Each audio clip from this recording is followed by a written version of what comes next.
Thanks for watching. Don't forget to like, comment, share and subscribe to Mufti Tariq Masood, famous scholar. Israel great اسرائیل کے نام سے ایک بہت بڑی ریاست قائم کرنا چاہتا ہے جس میں مکہ اور مدینہ بھی ہے. اسرائیل نے جو نقشہ بنایا ہے اس میں مکہ اور مدینہ بھی شامل ہے. اور اسرائیل اگر سعودی عرب پہ یا مکہ پہ قبضہ کرنا چاہتا ہے تو اسے 1 ہفتہ لگے گا اس کے ٹینکوں کو مکہ پہنچنے میں. اور آپ کو معلوم ہے کہ عربوں میں اس کا مقابلہ کرنے کا دم، شکر ہے آپ لوگ بولے کچھ، عربوں میں اس کا مقابلہ کرنے کا دم نہیں، کسی چیز کا بھی دم نہیں ہے، ان کا مقابلہ تو دور کی بات. یہ پاکستان آرمی ہے جس کی وجہ سے اب تک سعودی عرب اور مکہ اسرائیل کے شر سے بچا ہوا ہے. اور اس وقت پاکستان آرمی کئی اسلامی ملکوں کی افواج کو ٹریننگ دے رہی ہے جس میں سعودی عرب سر فہرست ہے. تو یہ ہمارے ملک کے لیے ایک بہت فخر کی بات ہے کہ ہم حرمین کے محافظ ہیں. پاکستان آرمی اسلامی ملکوں میں اس وقت دوسرے نمبر پہ سب سے زیادہ پاورفل آرمی ہے ترکی کے بعد. افرادی قوت کے لحاظ سے ترکی سے بھی آگے ہے، لیکن اسلحے کے لحاظ سے ترکی سے دوسرے نمبر پر ہے. لیکن ایٹمی پاور ہونے کے لحاظ سے آپ کو معلوم ہے کہ کوئی دوسری اسلامی ریاست اس وقت ایٹم بم نہیں رکھتی.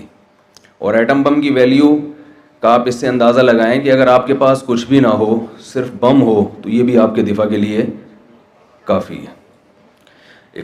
کوئی آئے آپ پہ حملہ کرنے کے لیے اور کلاشنکوف اس کے ہاتھ میں ہو اور آپ کے پاس بم ہو اور وہ آپ کے قریب، ایٹم بم ایک ایسی چیز ہے کہ ساری دنیا کو پتہ ہے کہ جب کوئی مر رہا ہوتا ہے نا تو وہ کہتا ہے جب مرنا ہی ہے تو پھر مار کے مرو.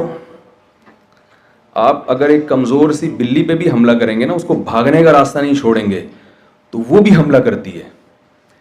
تو یہ ساری دنیا ایک اصول جانتی ہے کہ کوئی کمزور سے کمزور شخص بھی اگر آپ اس کے پاس اس کو زندہ رہنے کا آپشن ہی نہیں دیں گے تو پھر وہ یہ سوچے گا کہ جب میں نے مرنا ہی ہے تو مار کے کیوں نہ مروں میں. تو یہ جس ملک کے پاس ایٹم بم ہوتا ہے، جو ملک ایٹمی طاقت ہوتا ہے، اس ملک کے بارے میں ساری دنیا جانتی ہے کہ اس کو ختم نہیں کیا جا سکتا، اس کو کمزور کرنے کی کوشش کی جا سکتی ہے. اس کو جس دن اس کو ختم کرنے کی کوشش کی تو یہ مار کے مریں گے، تو یہ بموں سے کھیلنا شروع کر دیں گے. تو یہ ہمارے لیے ایک بہت پازیٹیو چیز ہے. اور الحمدللہ پاکستان نے، ہم بہت سارے اپنے شعبوں کو دیکھتے ہیں اور مایوس رہتے ہیں کہ یار کوئی بھی ہمارا، تو آپ کو معلوم ہے کہ پاکستان میں کوئی بھی ایسا ادارہ نہیں ہے جو صحیح طرح سے کام کر رہا ہو. لیکن الحمدللہ ہم عسکری لحاظ سے اپنے پاؤں پہ کھڑے ہو چکے ہیں. پاکستان نے UGF طیارہ بنایا ہے، وہ پاکستان کی اپنی پروڈکٹ ہے. اور جو گن ہے ابھی جو اسرائیل کے پاس، میرے ذہن سے اس کا نام نکل، شارٹ گن شاید اس کو کہتے ہیں. وہ گن کیا کرتی ہے کہ جیسے آپ کا ہدف اگر گلی کے اس پار ہے، یعنی آپ کو اپنا دشمن نظر نہیں آ رہا، تو اس کی جو یعنی آپ اس یعنی 90 کے اینگل سے بھی اس پہ آپ نشانہ لے سکتے ہیں. یہ اسرائیل کے بعد پاکستان آرمی کے پاس، اور یہ خود بنائی ہے. یہ بنی کیسے، یہ ایک لمبی کہانی ہے کہ یہ پاکستان کے پاس ایسی ٹیکنالوجی آئی کہاں سے. یہ ساری اسمگلنگ ہو رہی ہے پڑوسی ملک سے.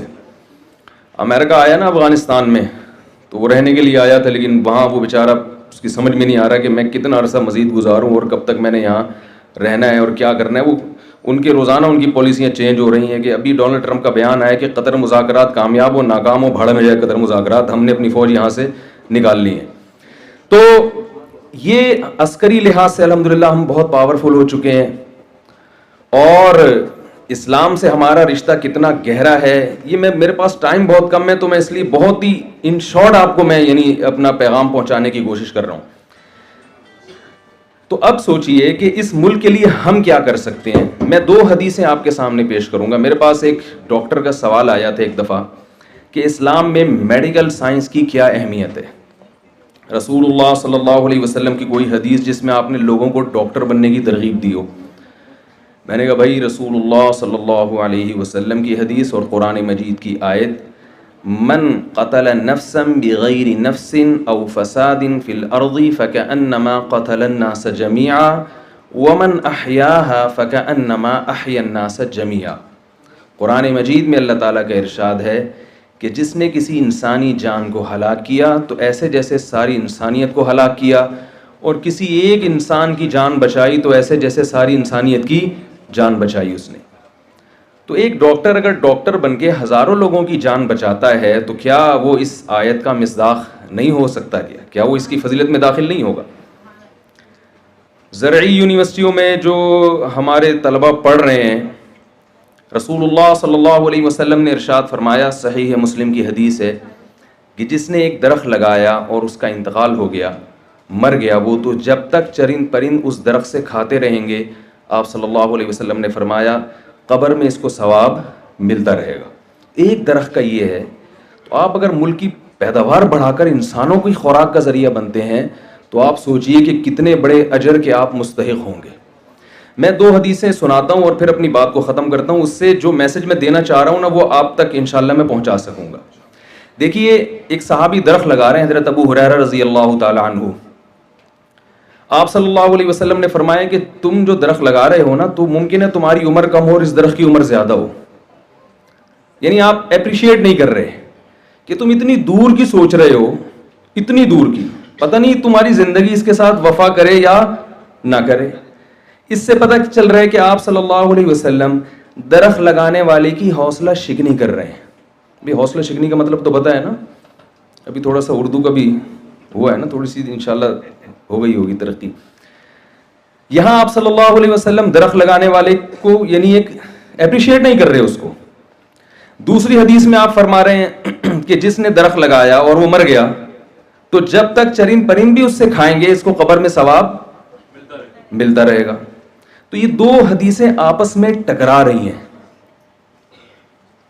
علماء نے اس کا جواب دیا ہے کہ ایک درخت وہ ہے جو آپ اپنے لیے لگاتے ہو اور ایک وہ ہے جو آپ قوم کے لیے لگاتے ہیں، انسانیت کی خدمت کے لیے لگاتے ہیں.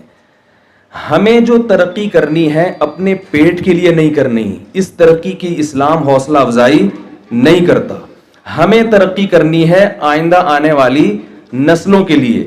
اگر آپ اس نیت سے ترقی کریں گے تو یہ ترقی قبر میں بھی آپ کو فائدہ پہنچاتی رہے گی. آپ کا جو ویژن ہے، آپ کا جو ہدف ہے، وہ ٹائم باؤنڈ نہیں ہونا چاہیے، وہ اس دنیا کے لیے نہیں ہونا چاہیے، وہ لامتناہی ہونا چاہیے. اب آپ کیسے وہ ترقی کر سکتے ہیں؟ یوسف علیہ السلام کی مثال ہمارے سامنے.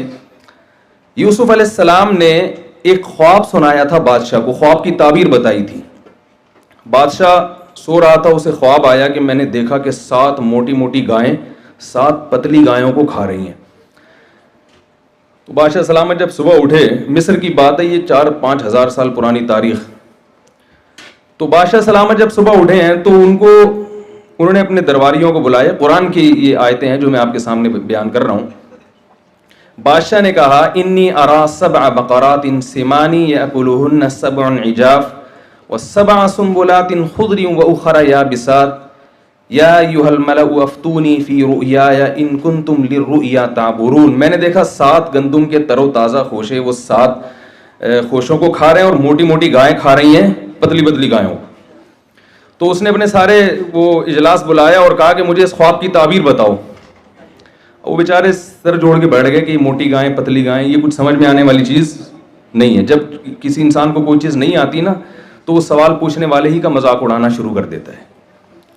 تو انہوں نے کہا اضغاث احلام، بادشاہ سلامت یہ کچھ پراگندہ خیالات ہیں، اصل میں آپ سارا دن حکومتی کاموں میں مصروف رہتے ہیں، بغاوت کے خطرے، تو وہ مختلف منتشر خیالات خواب بن کے آپ کے سامنے آ گئے. موٹی گائیں پتلی گائیں یہ سب چیزیں کوئی مطلب نہیں ہے اس کا. اچھا خواب ہوتا تو ہم تعبیر بتاتے. یوسف علیہ السلام کو بتایا گیا، یوسف علیہ السلام نے خواب کی تعبیر بتائی کہ عن قریب ملک میں قحط پڑنے والا ہے، 7 سال شدید قحط رہے گا اور وہ پورے ملک کی معیشت کی ایسی کی، شکر ہے آپ لوگ بولے، ایسی کی تیسی کر دے گا، بیڑا غرق ہونے والا ہے. لہذا ابھی سے اگلے 7 سالوں کے لیے گندم کو اسٹور کرنا شروع کر دیں. پوری دنیا میں قحط پڑے گا، پوری دنیا یہاں آئے گی لینے کے لیے، تو آپ نے اسٹاک کرنا ہے اپنے لیے بھی اور دنیا کے لیے بھی. اس کا فائدہ یہ ہوگا کہ آپ فروخت کریں گے تو آپ کی معیشت اور مضبوط ہوگی. بادشاہ نے بلایا، بڑا خوش ہوا بادشاہ کہ یار یہ تو ہمیں بڑی تباہی سے بچایا. تو بادشاہ نے کہا کہ آپ مانگیے، کیا مانگتے ہیں. یہ بہت اہم پوائنٹ ہے جو میں آپ سے ذکر کر رہا ہوں، بس یہ تھوڑی دیر آپ توجہ کے ساتھ سنیے. بادشاہ نے کہا کہ آپ کو کیا چاہیے, ظاہر ایک صحیح خواب بتایا نا کہ آپ مانگے کیا مانگتے ہیں. اب آپ بتائیے میں اور آپ ہوتے تو ہم اپنے ویژن کو سامنے نہ رکھتے, ہم اپنے پیٹ کو سامنے رکھتے. ہم کہتے بادشاہ سلامت, میں بہت بڑا بزرگ ہوں, میں نے آپ کو صحیح تعبیر بتا دی, کوئی بھی نہیں بتا رہا تھا, تو 20 بکرے آپ میرے لیے کاٹتے ہیں. ایسا ہی ہوتا نا, جو روحانی عامل ٹوپی ڈرامے بیٹھے ہیں یہی کرتے ہیں نا, اتنے بکرے کٹوا دیے, اتنے مرغے کٹوا دیے. یا ہم یہ کہتے ہیں کہ بحریہ ٹاؤن میں ایک پلاٹ دلوا دیں, آپ یہ ایک پورا بحریہ ٹاؤن ہی بنوا دیں میرے لیے الگ سے. جب بادشاہ ہے تو پھر ایک پلاٹ سے کیا ہوتا ہے. یہ ہے ہماری سوچ, جو جس کی وجہ سے ہمارا ملک تباہی کی طرف جا رہا ہے. یوسف علیہ الصلوۃ والسلام نے فرمایا اجعلنی علی خزائن الارض, مجھے وزیر خزانہ بنا دیں. بہت مشکل ہے سمجھانا. رضا بھائی پولیس تو نہیں بلوانی پڑے گی نا سمجھانے کے لیے. کیا فرمایا, مجھے وزیر خزانہ.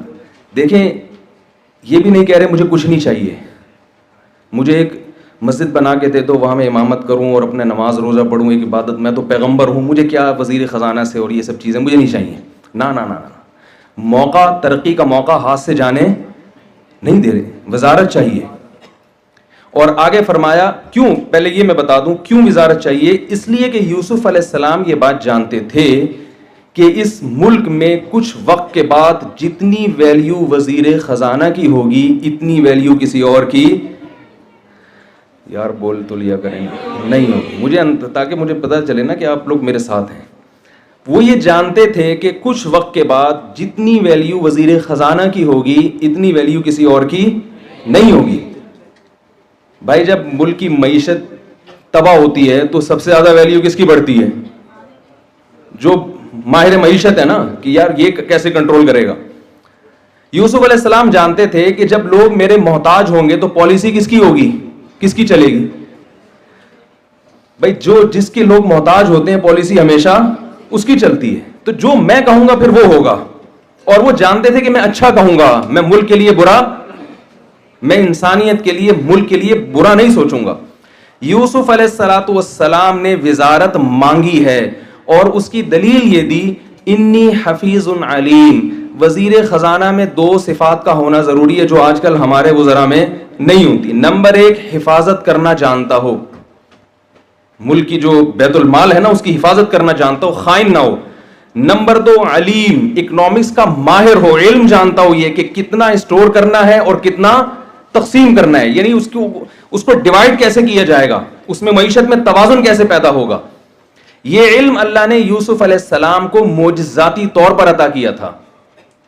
اس سے ہمیں پتہ چلتا ہے کہ پیغمبر وزارت چاہتے بھی ہیں اور علم کی اہمیت بھی بیان کر رہے ہیں کہ اکنامکس کے علم کی شریعت میں بہت زیادہ اہمیت ہے. اتنی اہمیت کہ اللہ نے پیغمبر کو معجزے کے طور پر کون سا علم عطا کیا ہے؟ اکنامکس کا علم, تاکہ وہ ملک کے خزانے اپنے ہاتھ میں لیں اور اس کو پھر صحیح طرح سے ڈیوائڈ کر سکیں. اور یہ چیز بالآخر یوسف علیہ السلام کے بادشاہ بننے کا سبب اور ذریعہ بنی ہے. تو اس میں ہمیں یہ سبق ملتا ہے کہ پیغمبروں کا نہ ہمیں اسلام ترقی سے روکتا ہے, نہ ہمیں اسلام ایجوکیشن سے روکتا ہے.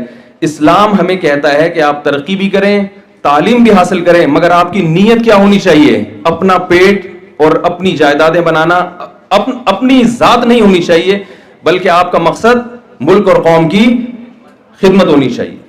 اس خدمت کے تحت آپ پیسے بھی کما لیں, اس میں کوئی حرج نہیں ہے. یوسف علیہ السلام جب بادشاہ بنے تو لائف اسٹائل بھی تو چینج ہوا ہوگا نا ان کا, ظاہر ہے بادشاہوں والا ان کا لائف اسٹائل ہو گیا, اس سے منع نہیں کیا ہمیں.